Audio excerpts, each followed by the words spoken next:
नमस्कार। प्रभात साक्षी news network और आप सभी का स्वागत है। जम्मू कश्मीर की अर्थव्यवस्था पर्यटन पर आधारित है और अनुच्छेद 370 हटने के बाद जिस तरह देश भर के पर्यटक कश्मीर की हसीन वादियों का दीदार करने पहुंच रहे हैं, उससे राज्य की अर्थव्यवस्था को बड़ा लाभ हुआ है। अब सिर्फ पर्यटन सीजन में ही नहीं, बल्कि साल भर होटल फुल रहते हैं। शिकारा और हाउस बोट वाले खाली नहीं बैठते। टैक्सी ऑपरेटर भी व्यस्त रहते हैं। फ्लाइटें भी यात्रियों से भरी रहती हैं। जाहिर है, कश्मीरियों को इससे खूब रोजगार मिल रहा है, लेकिन इस स्थिति से वह लोग खुश नहीं हैं जो अलगाववादी विचारधारा के हैं। इसी कड़ी में एक नाम है सत्तारूढ़ नेशनल कॉन्फ्रेंस के सांसद आगा सैयद रूहुल्ला का। उन्होंने एक विवादित बयान देते हुए कहा है कि कश्मीर में पर्यटकों का आना मेरी नज़र में टूरिज्म नहीं, बल्कि हमारी संस्कृति पर आक्रमण है। हम आपको बता दें कि रूहुल्ला विवादित बयानों के लिए जाने जाते हैं, लेकिन पर्यटकों को लेकर उन्होंने जो बयान दिया है उसे बीजेपी ने बड़ा मुद्दा बना लिया है और नेशनल कॉन्फ्रेंस की उमर अब्दुल्ला सरकार से जवाब मांगा है। तो नेशनल कॉन्फ्रेंस का एक बड़ा नेता ये कहता है कि टूरिज्म या टूरिस्ट जो बाहर से आते हैं वो कल्चरल इन्वेजन कर रहे हैं कश्मीर में। ये क्या सोच है? क्या नेशनल कॉन्फ्रेंस इसके समर्थन में है या इसके खिलाफ है?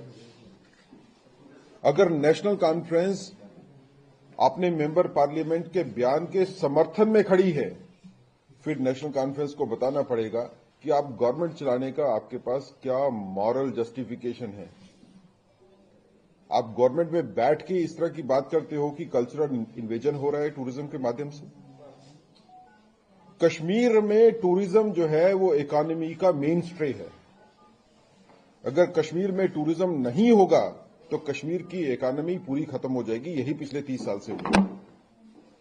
आज जब बड़ी एफर्ट्स के बाद कश्मीर में टूरिज्म को रिवाइव किया गया और टूरिज्म के रिवाइवल के बाद वहां पे समृद्धि आई है, आम जनता में आम लोग जो हैं वो खुश हैं।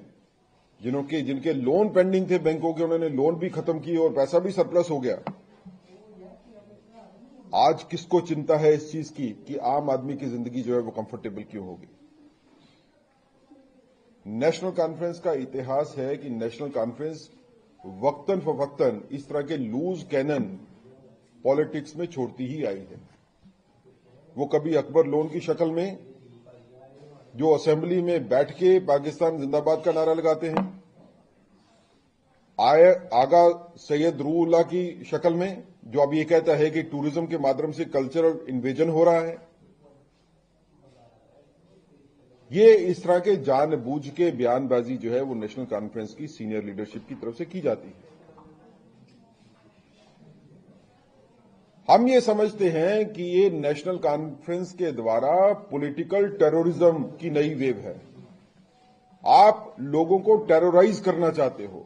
जो टूरिस्ट कश्मीर में आता है, जो वहां पे एंजॉय करने के लिए आता है, लेजर के लिए आता है और उसके माध्यम से कश्मीर की इकोनॉमी को खड़ा करता है, आप उसको डराने धमकाने की कोशिश कर रहे हो। यही एक एफर्ट है जिसका आप वो भी शक्ल देखते हो कि टूरिस्ट के ऊपर जो है वो मिलिटेंट अटैक करते हैं। ये भी टूरिज्म के ऊपर अटैक है। ये पॉलिटिकल अटैक है टूरिज्म के ऊपर।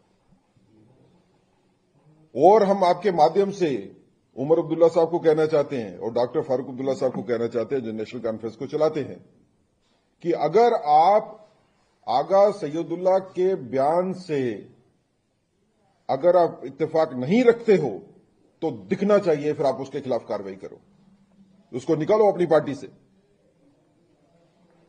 जो दहशतगर्दी को बढ़ावा दे रहा है, जो अराजकता को फैलाने वाले बयान देता है और फिर उसको आप पार्टी में भी रखते हो और आपकी पार्टी का मेंबर पार्लियामेंट भी बन के बैठा हुआ है। ये नेशनल कॉन्फ्रेंस जो है ये ड्रामा कर रही है। कभी वो आगा सैयद रूहुल्ला जो है वो नेशनल कॉन्फ्रेंस के चीफ मिनिस्टर के खिलाफ बयान दे देते हैं और आज समाज विरोधी बयान देते हैं, लेकिन उनके खिलाफ कोई कार्रवाई नहीं होती। भारतीय जनता पार्टी में तो ऐसा नहीं होता। अगर हमारे किसी बड़े से बड़े नेता ने भी इस तरह की कोशिश की होती, इस तरह के बयान देने की, पार्टी उनके खिलाफ इमीडिएटली कार्रवाई करती। तो नेशनल कॉन्फ्रेंस कार्रवाई इसीलिए नहीं करती है इस तरह की लीडरशिप के ऊपर और इस तरह की बयान देने वालों के ऊपर, क्योंकि इनको नेशनल कॉन्फ्रेंस का संरक्षण है। ये it is a matter of strategy. ये नेशनल कॉन्फ्रेंस की नई स्ट्रेटेजी है कि इसके माध्यम से कैसे समाज में डर फैलाया जाए।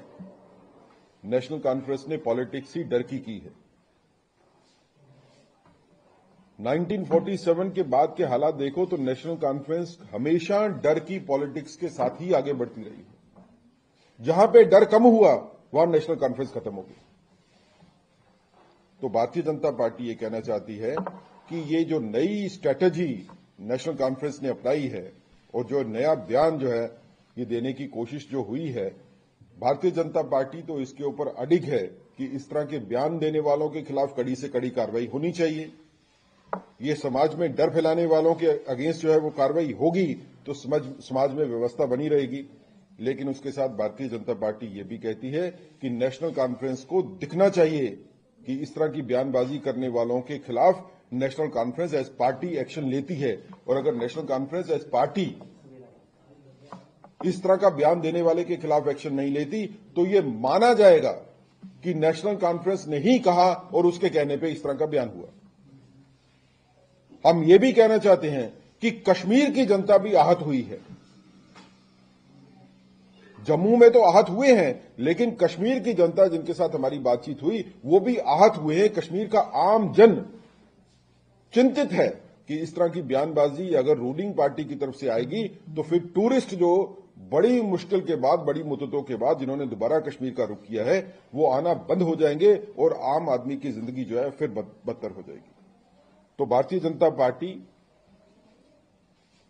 आगा सैयद रूहुल्लाह के बयान को कंडेम करती है, उस सोच को कंडेम करती है जो सोच इस तरह के बयान देती है। Bharatiya Janata party national conference को चेतावनी देती है कि आप इस तरह के बयान देने वाले अपने लीडर्स पे नकेल कसें और उनके खिलाफ कार्रवाई करें। और अगर आप अपने लीडर्स के ऊपर कार्रवाई नहीं कर सकते जो इस तरह के बयान देते हैं तो आपको कोई राइट नहीं है जम्मू कश्मीर में सत्ता में बने रहने का। आप सत्ता को छोड़ दीजिए। अगर आप सत्ता में रह के अपने मेंबर पार्लियामेंट को काबू नहीं कर सकते